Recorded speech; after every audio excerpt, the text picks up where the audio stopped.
Hi everyone, welcome to tomorrow's musings, and this is Julie, and I'm going to talk about a different subject, but I think it's one that applies to everybody and anybody, and that's speech and hearing. You may think it applies just to physical things, but of course there are many different ways that we actually don't hear people or don't speak to people. So that's why it's appropriate to all of us. So also we're going to talk about how the Lord speaks to us. Do we always hear the message from the divine? Or do we sort of close our ears and not hear the message? And we can be very affected by stories, because there are often some amazing stories that people who didn't hear can actually be affected by what God tells them. So I'm going to look at what many ways does the Lord get our attention. How do we hear the divine voice? So I'm going to start with a passage from 1 Kings. And the word of the Lord came to him. What are you doing here, Elijah? Remember, Elijah was hiding, basically. He replied, I've been very zealous for the Lord God Almighty. The Israelites have rejected your covenant, torn down your altars, and put your prophets to death with the sword. I'm the only one left, and now they're trying to kill me too. Now this is clearly the image of a man who is very afraid. And that doesn't only apply to men, does it? When are we afraid? When are we hide away because we're afraid that perhaps we think God doesn't really look after us? The Lord said, go out and stand on the mountain in the presence of the Lord, for the Lord is about to pass by. Then a great and powerful wind tore the mountains apart and shattered the rocks before the Lord. But the Lord wasn't in the wind. Think about that, how many people may bluster about things. They get more and more angry, they get louder, they start sort of pushing their ideas on you. Do you hear them? Of course not. After the wind, there was an earthquake, but the Lord wasn't in the earthquake either. After the earthquake came a fire, but the Lord wasn't in the fire. And you can think of when you're being fiery, or maybe others are being fiery and maybe gesticulating and badoo, badoo, badoo. You know how we do. God isn't there, are they? After the fire came a gentle whisper. Sometimes that's translated as the still small voice. When Elijah heard it, he pulled his cloak over his face and went out and stood at the mouth of the cave. So clearly he recognized this is how God speaks to us. Speaks to us in a soft, gentle voice, not where we're all up in arms about everything. Then a voice said to him, what are you doing here, Elijah? Well, of course, God knew what he was doing there, showing that Elijah was afraid. He'd forgotten that he was actually being protected by God. He replied, I've been very zealous for the Lord God Almighty. That doesn't sound a great way to do it, does it? Think of the Pharisees and the way they stood in the front of everyone to show how good they were at praying.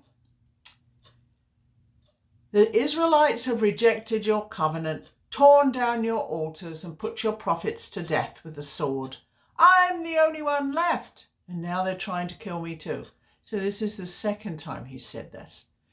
Sometimes we bluster, don't we? We think maybe if we say it several times that the person at the other end might actually agree with what we're saying. Never really works. If you might remember this story, this is Elijah had escaped from Jezebel, who told King Ahab that Elijah had killed all the prophets of Baal. But we know the answer to that. It wasn't Elijah who killed them. It was the fact that these people were evil, and that's why they died. Again, this sort of is really a way for us to understand what happens when we don't follow the Lord the way we could. So Elijah had run away twice, and he'd twice been looked after by an angel. And the irony here is he still didn't think that he was being protected. Wait, you had an angel. How could you not be affected? But that's happened to us, doesn't it, all the time? Oh, you mean God really was with us then? How can we forget? Could it be that sometimes we listen to the spirits of hell, not the angels of heaven? Of course, that's what it's about. But that's like a spiritual lack of hearing and speech. So after this scene, which only can be described as a scene, the Lord gets Elijah to do some things. How long did it take for Elijah to recognize the voice of God speaking to him? Then what did he do? He grumbled. I mean, he told basically God something that God already knew twice, but it was really Elijah that needed that message, not God. There's another idea of the way that God wasn't always heard. This is from Samuel. The boy Samuel ministered before the Lord under Eli. In those days, the word of the Lord was rare. There was not many visions. One night, Eli, whose eyes were becoming so weak he could barely see, presumably that would be his spiritual eyes, was lying down in his usual place. The lamp of God had not yet gone out, so there was still some hope there. And Samuel was lying down in the house of the Lord, where the ark of God was. Then the Lord called Samuel. Samuel! Oh, sorry. Then the Lord called Samuel. Samuel answered, Here I am. And he ran to Eli and said, Here I am, you called me. He thought it was Eli. Now, we have to question, would God's voice have sounded like Eli's? We don't know. And Samuel went to Eli and said, Here I am, you called me. My son, Eli said, I didn't call. Go back and lie down. Now Samuel didn't yet know the Lord. The word of the Lord had not yet been revealed to him. So, of course, he must have assumed it was Eli. A third time the Lord, this of course was repeated again. A third time the Lord called Samuel, and Samuel got up and went to Eli and said, Here I am, you called me. Then Eli realized that the Lord was calling the boy. So Eli told Samuel, Go and lie down. And if he calls, you say, Speak, Lord, for your servant's listening. So it took Eli a while, but he finally got the message. So Samuel went and lay down in his place. The Lord came and stood there, calling as at the other times, Samuel, Samuel. And Samuel said, Speak, for your servant's listening.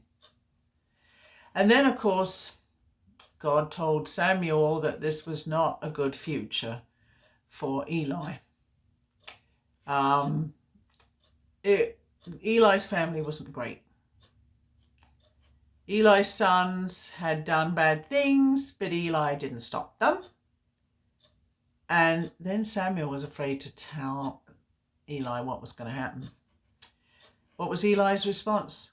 He's the Lord, let him do what is good in his eyes. So even though Eli wasn't strong, was he? It took him 3 goes to realize it was God calling Samuel. Clearly there was some part of him that accepted the fact that this was not a good future for his family. So after this journey, of course, Samuel was recognized as a prophet, which makes sense, right? Samuel had eventually followed the Lord. And I think what we need to understand, and there's other stories, there's Moses and the bulrushes, but I won't go into them. What I'm suggesting for you is we think about the many ways we don't hear God's message. There are times we don't hear, as if we were deaf, as if we can't accept the fact that God looks after us. And it's hard. Many hard things happen in our life. We know that.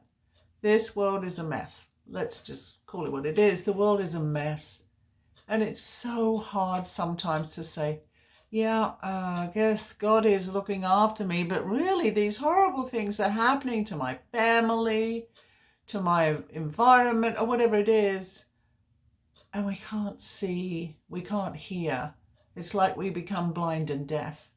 So maybe today you can think quietly about the times in your life where you realize God actually spoke to you. It may not be an actual voice, but what about the many ways God leads us in our lives?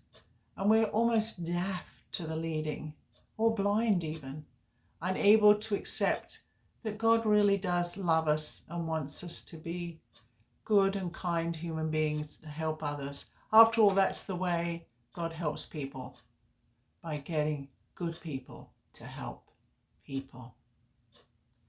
I hope that you will have a blessed day and that you will hear God's voice in your heart and in your mind. God be with you all. I send a blessing.